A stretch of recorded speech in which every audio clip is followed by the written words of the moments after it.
Hello everyone, welcome to my channel. आज मैं आप लोगों को रबर प्लांट के बारे में बताने जा रही हूँ। रबर प्लांट, जिसको हम फिकस इलास्टिका भी कहते हैं। रबर प्लांट का मोस्टली जो यूज़ है वो रबड़ बनाने में इसका यूज़ होता है, बट अभी ये इंडोर प्लांट की तरह बहुत फ्रीक्वेंटली यूज़ हो रहा है क्योंकि इसके दो अच्छे प्रॉपर्टी है। फर्स्ट की इनकी ये जो है इंडोर प्लांट में ये एयर प्यूरीफायर की तरह काम करता है। जैसे हमारे घर में फर्नीचर, जो प्लाईवुड की फर्नीचर बनी होती है, वो फॉर्मेल्डिहाइड रिलीज़ करती है, या फिर कुछ ऐसे कंट्रीज़ हैं, कोल्ड कंट्रीज़, जहाँ इंसुलेशन के लिए इंसुलेशन करने के बाद रूम में फॉर्मेल्डिहाइड की कॉन्सेंट्रेशन जो होती है वो इंक्रीज़ कर जाती है।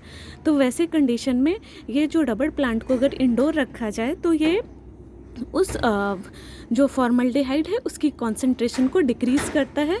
एंड दैट्स वाई इसकी यूज़ अभी लोग इसको फ्रिक्वेंटली यूज़ करने लगे हैं। एंड अदर थिंग, ये एक डेकोरेटिव प्लांट की तरह भी यूज़ होता है। डेकोरेटिव प्लांट में इसके मेन कॉमनली इसके 3 वैरायटी आते हैं। एक बरगंडी कलर की आती है, एक ग्रीन कलर की आती है। ये वाली जो आप देख रहे हैं ये बरगंडी कलर है, मीन ये बहुत कॉमन कलर है।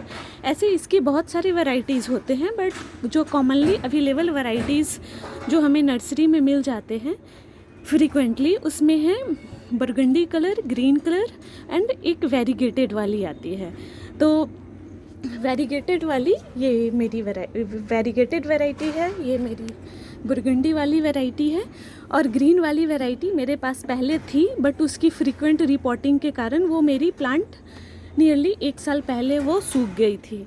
तो डैट्स वाई तब से मुझे ये सीखना था कि हाँ, हम रबर प्लांट को कैसे इसको ग्रो कर सकते हैं, क्योंकि जो पहले जो मैंने वैरायटी ख़रीदी थी वो ग्रीन वाली ख़रीदी थी, और वो मेरी जो प्लांट थी वो सूख गई थी रिपोर्टिंग करते वक्त। तब से मुझे एक चीज़ समझ में आई कि इस प्लांट की फ्रीक्वेंट रिपोर्टिंग तो नहीं करनी है।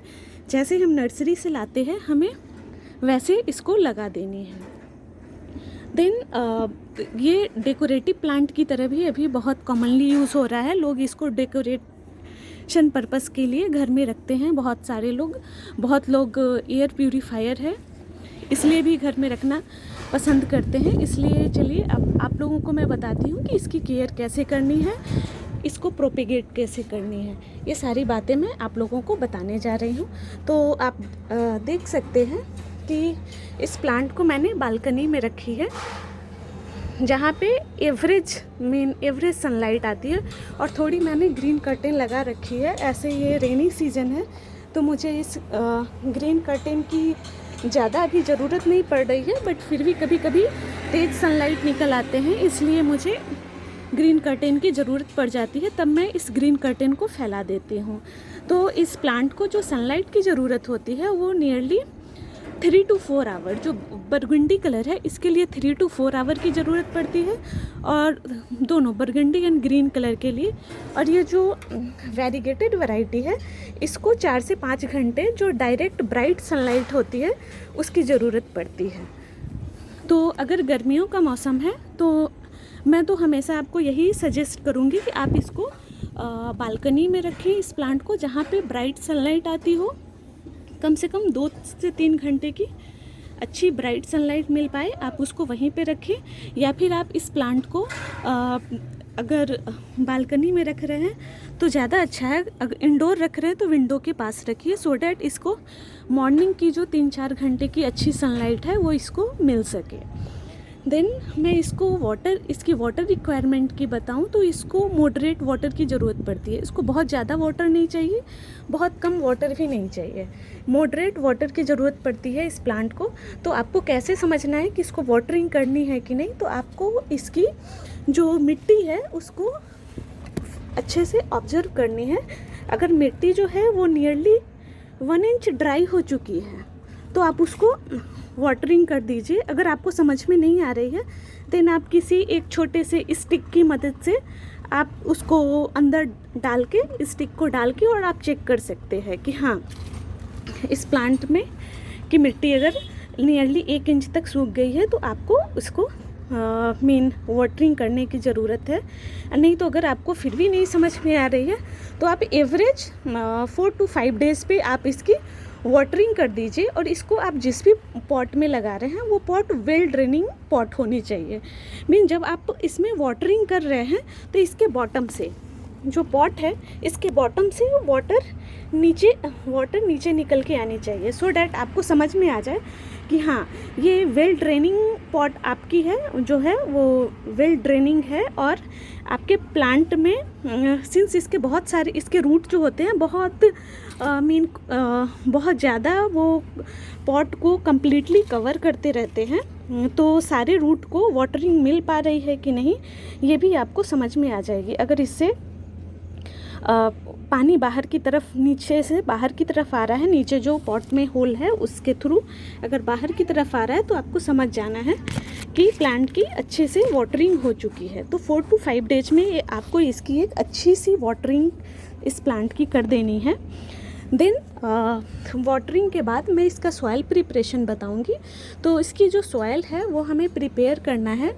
तो उस सॉइल प्रिपेयर करने के लिए आप 30% सैंड लीजिए, क्योंकि सैंड हमेशा जो मिट्टी है उसको पोरस बनाने में हेल्प करती है।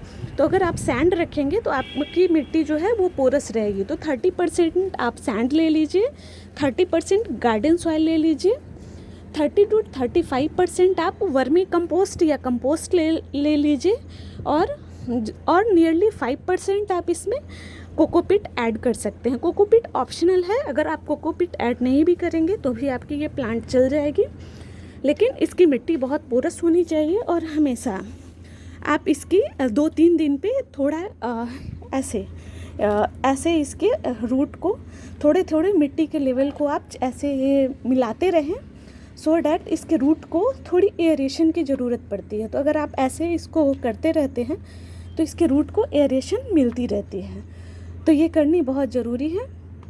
और मिट्टी बिल्कुल एक दूसरे के साथ चिपकी हुई नहीं होनी चाहिए, मतलब चिकनी मिट्टी या क्ले को यूज़ नहीं करना है आपको।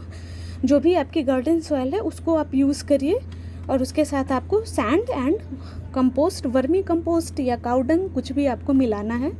देन जो इसमें हमें जो भी खाद देनी है वो कैसे देनी है, फर्टिलाइज़र जो हमें डालनी है इसमें, तो मैं हमेशा ही आप लोगों को, जैसा कि प्रीवियस वीडियोज़ में भी सजेस्ट करती हुई आई हूँ कि आप केमिकल फर्टिलाइज़र का यूज़ जितना कम कर सकें उतना ज़्यादा अच्छा है। तो मैं आपको यही बताऊँगी कि आप इस पर 1.5 से 2 महीने पे एक बार आप इसमें ठीक से वर्मी कंपोस्ट मिला के और मिट्टी को में थोड़ा ऐड कर दें, क्योंकि वाटरिंग करने के कारण थोड़े इसके जो मिट्टी के न्यूट्रिएंट्स हैं वो तो ड्रेन हो ही जाते हैं। तो आप देख सकते हैं कि अभी तो मेरे प्लांट में अच्छी सी वेरिएशन हुई है और ये बहुत प्यारी लग रही है हमारे गार्डन में। देन तो इसकी ग्रोथ को मेंटेन करने के लिए आप वर्मी कंपोस्ट ऐड कर सकते हैं। और नॉर्मली ये प्लांट की जो ग्रोथ होती है वो वर्टिकल ग्रोथ होती है।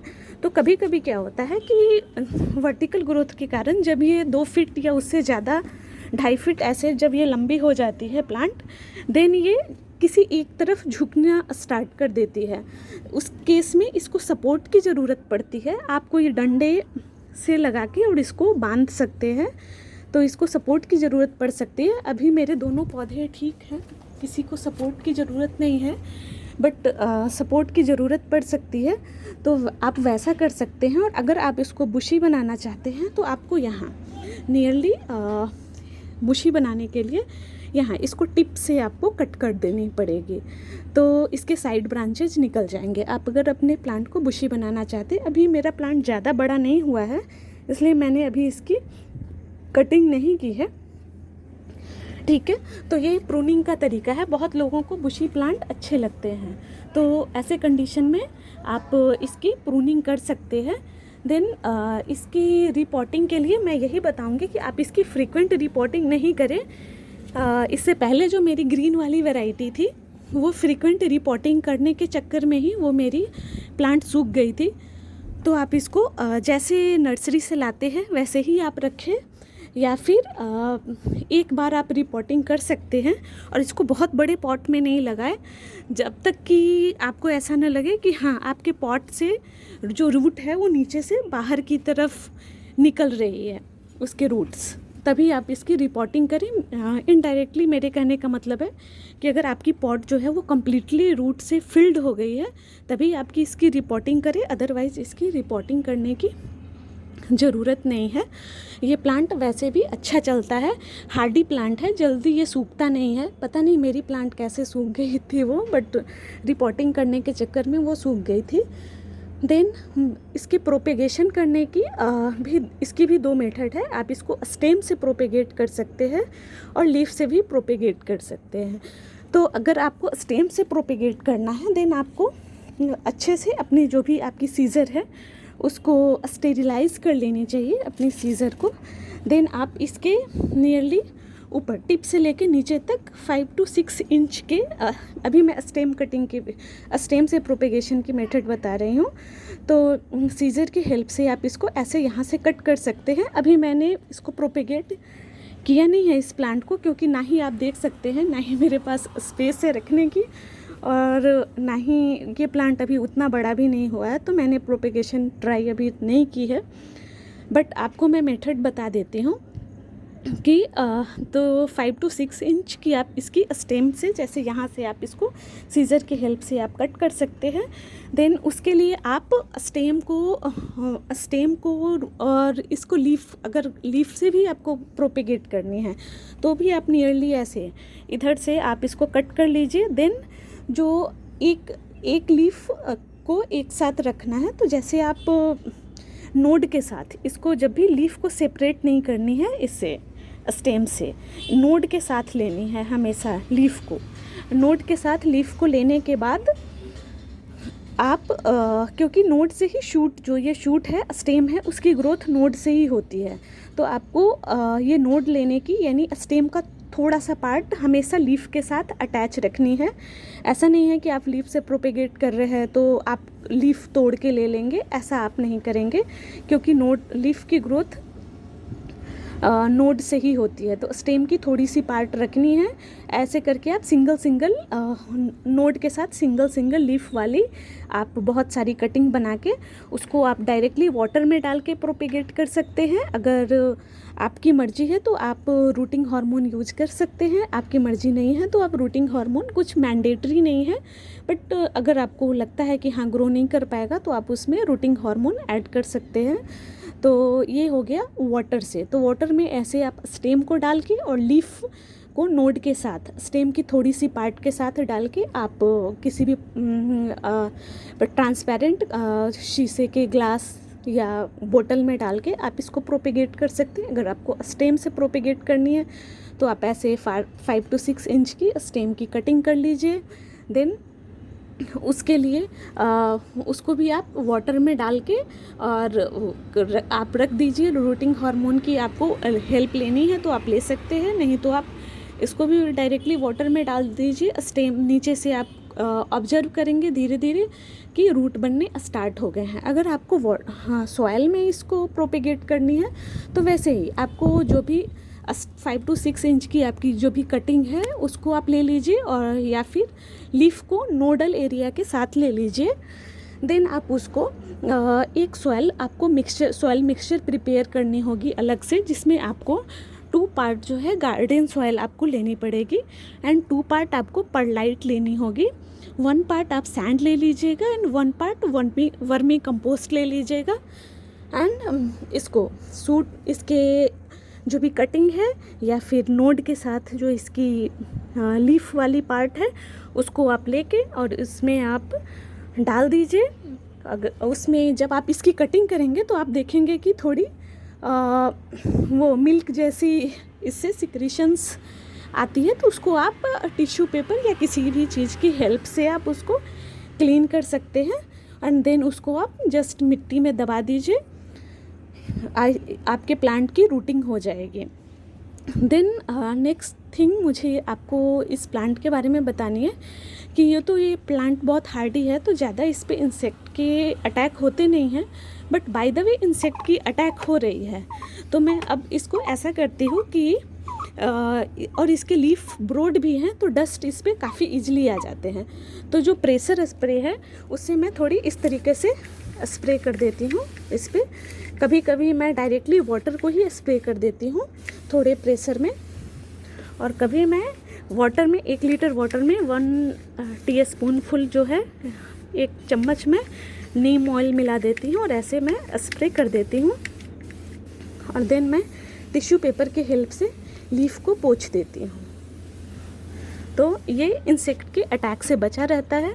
अगर आपको और किसी फंगीसाइड एंड अदर थिंग की इस प्लांट को ज़्यादा ज़रूरत नहीं पड़ती है, ये ऐसे ही ये ग्रो कर जाता है। तो हाँ, इस प्लांट के बारे में मुझे इतना ही बताना था। अगर आपको लगता है कि आपको कुछ और पूछना है तो आप मुझे कमेंट सेक्शन में आप लोग पूछ सकते हैं। आपको अगर ये वीडियो इन्फॉर्मेटिव लगी तो आप इस वीडियो को, या फिर आपको लगता है किसी को इस मेन इन्फॉर्मेशन की ज़रूरत है तो आप मेरे इस वीडियो को उनके साथ शेयर कर सकते हैं। तब तक के लिए bye bye. Thank you for watching my video.